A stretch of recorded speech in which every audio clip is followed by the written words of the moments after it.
Is your church just having church or being the church? Stay tuned and find out now. Please follow our interactive conversation on Twitter by following @SolutionsTV and the hashtag at the top of the screen. Get your pen, get your paper, get your tablet. Call a friend or colleague to join you. The journey to economic dignity and solutions begins right now. We'll be right back.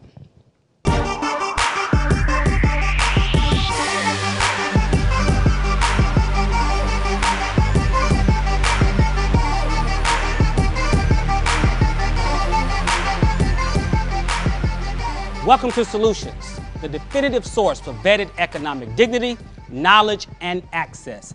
Our collaborative journey towards our definitive purpose begins right now. I want to encourage you today and speak prophetically into your life that this painful and necessary shift and intentional change in our lives, families, communities, government, business, and churches will be counted toward our manifest destiny. Let's embrace it, learn it, live it, and give it. Be open-minded, complete your due diligence, take action, get results. Today's conversation is Occupy the Church, Innovation, Relevant Causes, and Alternative Revenue Development. We are instructed by our Lord and Savior Jesus Christ to occupy, to do business until I come. Not just business within the four walls of our churches, but to take up space in every sector and within every relevant issue in society. What are the ills and issues in today's society? Ignorance, poverty, joblessness, violation, disease, and hate. For it is within the mitigation of our society's ills and issues whereby the currency of compassion and love can be traded and exchanged for the sins of humanity. This is the transference of wealth. The kingdom is at hand. Yet, how can we manifest the kingdom when the following is true? Church and ministry donations are down by an average of 40% across the nation. The amount of consistent tithers, those who give 10% of their income to our churches, has decreased from an average of 7% to 4% nationwide. Our conferences are operating in the red or are barely breaking even. There are thousands of churches in foreclosure across America, at least 200 in Atlanta, Georgia alone. Many churches have already forfeited ownership to their financial institutions and are renting their sanctuaries without the congregants even knowing. Joining me today from downtown Atlanta's 200 office, a premier business lounge and accelerator for startups at 200 Peachtree Street, is Bishop Allen Wiggins. Bishop Wiggins is the senior pastor of the Hope Church in Orlando, Florida, and founder of the Village of Orlando. His expertise is in community and economic development. Mr. David Candell, who is the president of Diverse Financial. His expertise is in estate planning and wealth management.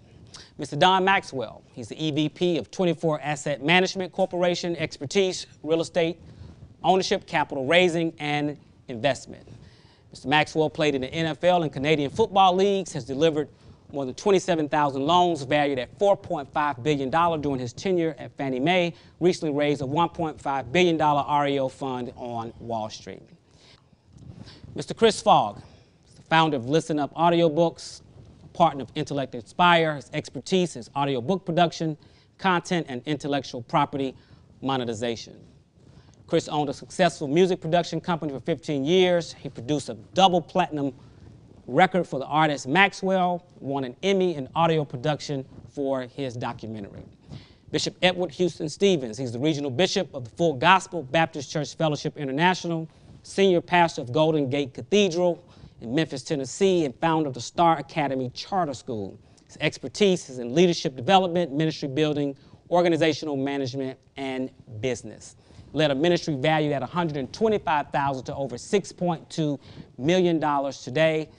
The school is the recipient of Title I Distinguished School Award for Star Academy College Preparatory School. Bishop Stevens is also the author of What in Hell is Holding You Back? Also received the distinction of having a major thoroughfare named in his honor by the city of Memphis. Welcome, gentlemen. Thank you. Good to be here. Absolutely. It's good to have you here. So we're talking about this theme, Occupy the Church, but we're really getting into the realities of economics and finance for churches today.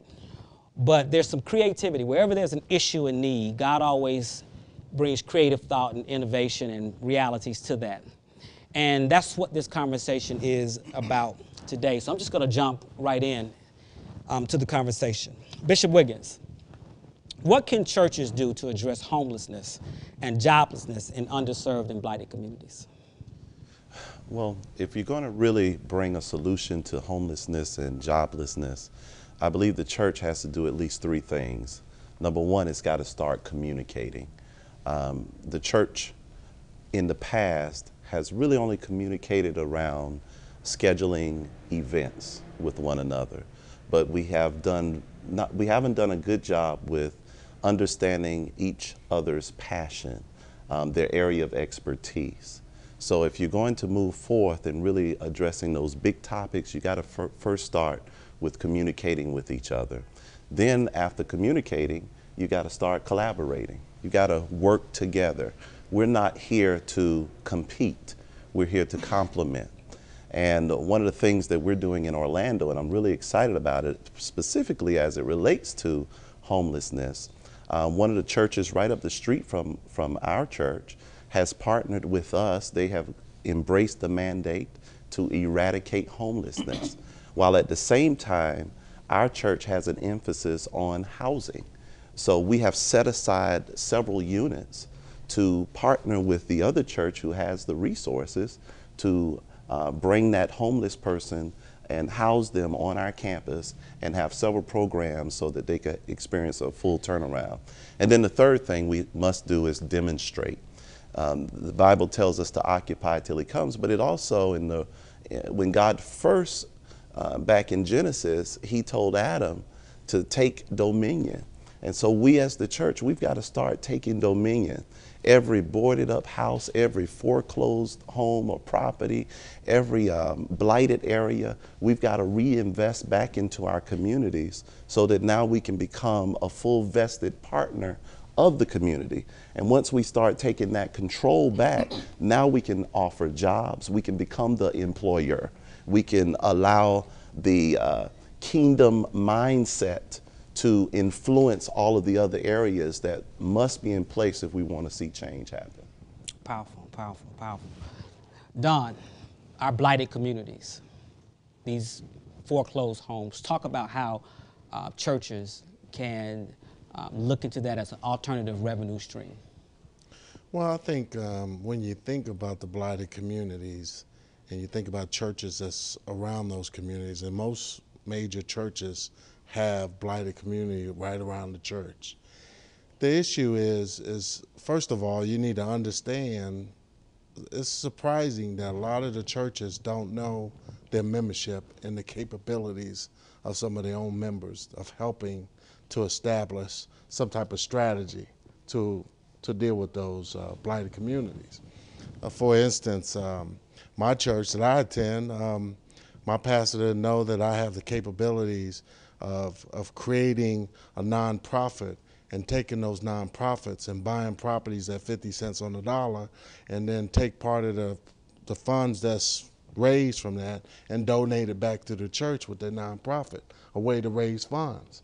You know, he didn't know how to do that and didn't have the capabilities of figuring that out. And I'm sitting in the church every Sunday, and he's wanting to do things in the community, and he don't even know I'm sitting here. Solutions in the pews. Right. That's Wow. it. Exactly. And one of the other things that I think is huge is you got to know the rules of the community too.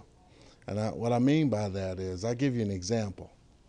We're working with a city now on blighted community properties. And just to buy one property, you got to have 46 signatures within the city government. You know how long it's going to take to get that deal closed? So what we've done is establish, along working with the churches, is separating, telling the city, let's form a nonprofit. Let's allow the church to own that nonprofit. Let's then allow the city to sell the property to the nonprofit and take it out of city hands. and now take private and public money to eradicate these communities. I mean, you just got to think outside the box, but you got to know the rules of the game to be able to do that. Wow, you talked about communication. You've talked about collaboration. Very, very key. Bishop Stevens, this country, we invest money to build prisons based upon the reading scores or the reading levels of 3rd and 4th graders in this nation. What can churches do in terms of helping to eradicate illiteracy and poverty, and also generate additional revenue to employ people in the community? I think part of that answer, Bishop, is education. Of course, education is a key factor in most arenas, and this is an area that we looked into in developing the charter school. Now, of course, this is each state is a little bit different as it relates to charter schools, but that's we had a very successful daycare. But my dream was really to educate the children, and so we have K-5 charter school. It operates under our 501c3, and it needs to be a separate arm versus the church itself.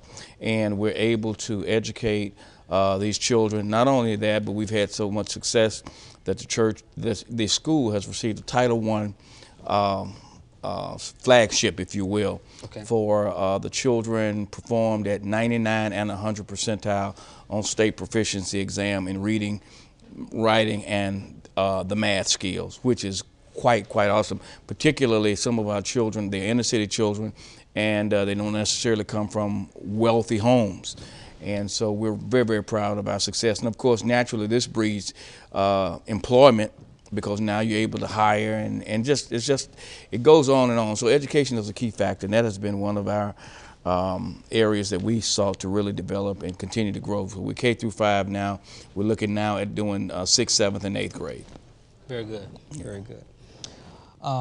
David, I want you to come into this conversation. From your perspective, what can churches and nonprofits do to create new streams of income in this economy and for the road that we have ahead? Well, Don brought up thinking outside the box a little bit, and we specialize in building and protecting wealth and assisting institutions and churches to unite many of their parishioners into pooling some funds and getting involved in safe products, insurance-based products where they're not subject to a loss or a risk, and having an opportunity to affect their community by also giving back to the community and providing a legacy for themselves, and continuing lifestyle, because inevitably someone in a family is going to pass, and you want to make sure that the partner has a way to continue to enjoy the life they built together.